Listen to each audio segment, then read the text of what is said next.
Justement, c'est ça qui a fait donc objet d'un débat sur nos plateaux ici. Il y a un tourisme religieux au Sénégal, le pèlerinage de la région de Touba, et que un prêtre vaudou a cité ici un exemple. Ça n'a pas plu un peu à la communauté mouride.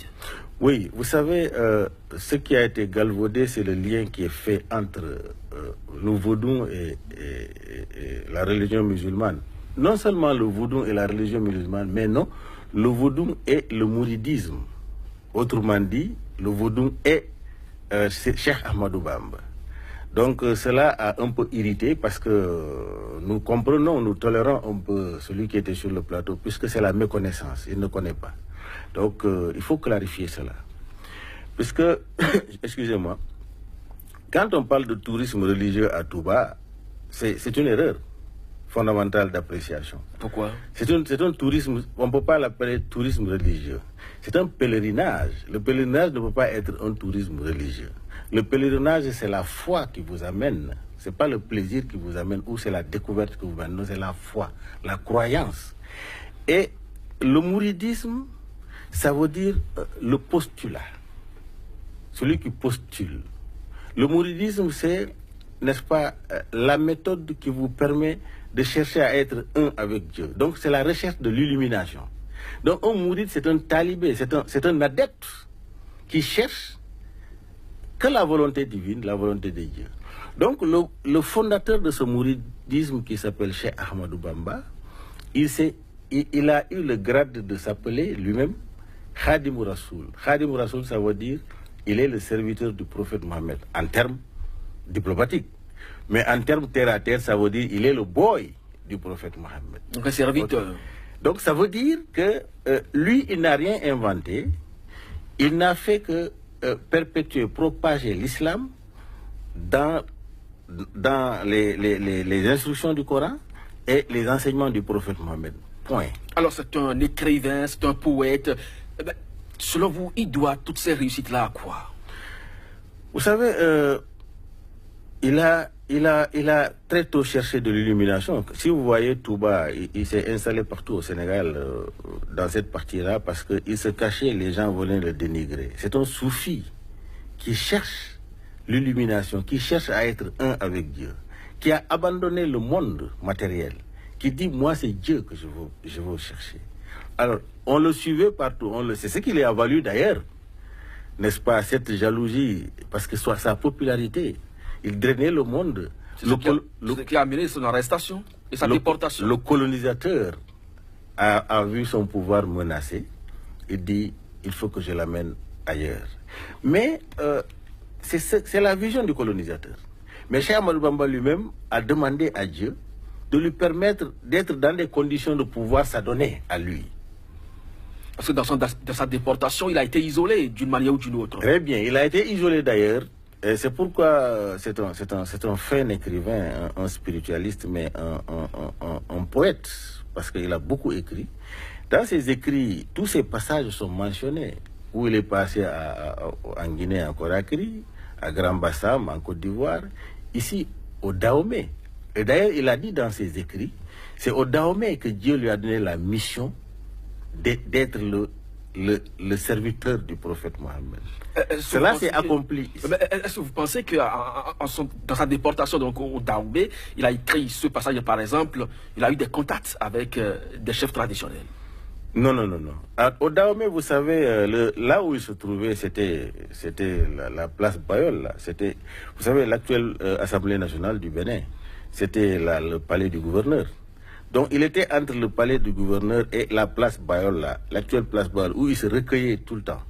C'était ces endroits-là. Donc il n'y a pas possibilité de contact avec les chefs. Non. Il a même écrit dans ses écrits, les femmes béninoises lui apportaient des parfums, des musulmans. Il a beaucoup prié pour les femmes de Porto-Novo, pour qu'ils soient bénis dans leur commerce, etc. Donc voilà un peu Cheikh Ahmadou Bamba. Mais il n'a pas pris beaucoup de temps ici, parce qu'il était en résidence surveillée. Alors son contact avec les populations était extrêmement limité. Mais est-ce que vous confirmez la thèse qu'il n'a jamais été à la Mecque? Il n'a jamais été à la Mecque, mais il a écrit, il a émis le vœu d'aller à la Mecque. Il a même demandé à Dieu de lui donner la même récompense que les gens qui vont à la Mecque, de lui donner la même récompense par la déportation. Il a été contraint à aller à la Mecque. Mais ce n'est pas son vœu. Parce qu'il a dit Dieu l'a aidé à effectuer un voyage spirituel à la Mecque. Mais il voudrait faire le voyage de corps lui-même à la Mecque. Mais les Blancs l'en ont empêché.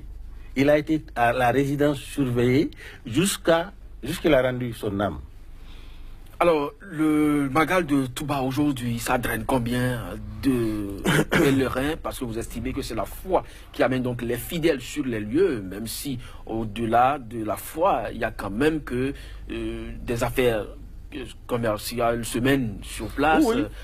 Il y a à peu près combien de personnes? Oui, Touba, c'est dans l'ordre de 2 500 000, y compris les populations de Touba même. Hein, parce qu'en fait, le mourid est partout dans le monde. Hein.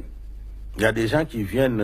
le mouridisme, quand il y a pèlerinage à la Mecque, quand il y a le Magal à Touba, et il faut savoir, pour planter la dimension spirituelle même de ce Magal-là.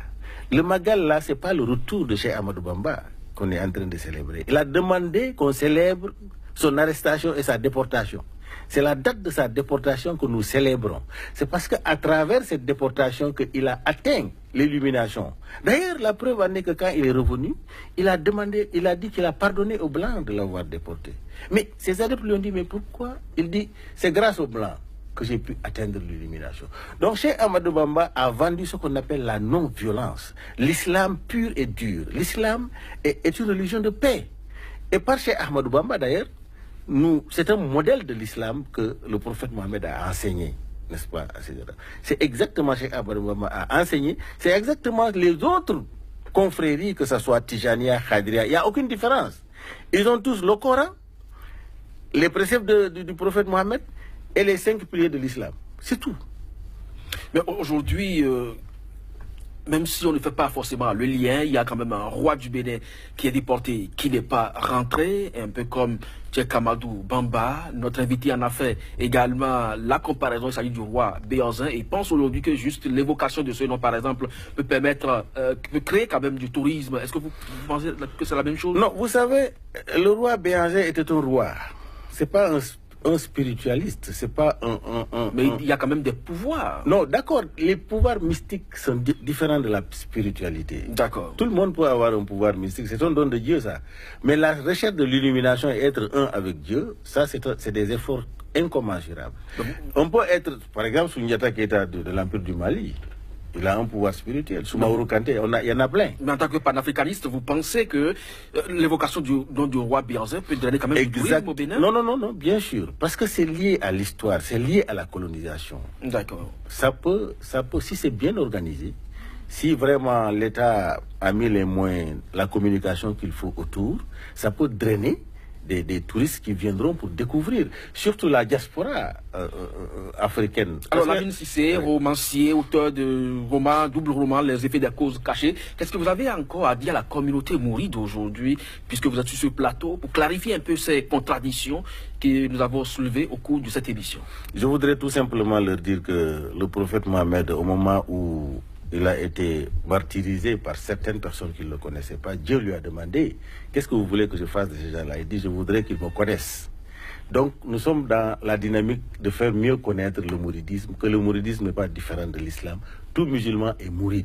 Et que vraiment, nous sommes venus pour clarifier, pour faire comprendre à notre compatriote, notre frère qui était sur le plateau, pour qu'ils comprennent, avec d'autres personnes, qu'ils comprennent mieux que le mouridisme, c'est l'islam prôné par le prophète Mohammed, l'islam de paix. La guerre des religions n'aura jamais lieu sur le continent africain. Lamine Cissé, merci à vous d'avoir partagé donc ces clarifications avec nos téléspectateurs. SICA reste donc disponible et disposé à accompagner donc l'Afrique dans son développement et dans toutes ses dimensions. À chacun, à tous, merci de nous avoir suivis. C'était donc votre émission Entretien du jour. À très bientôt.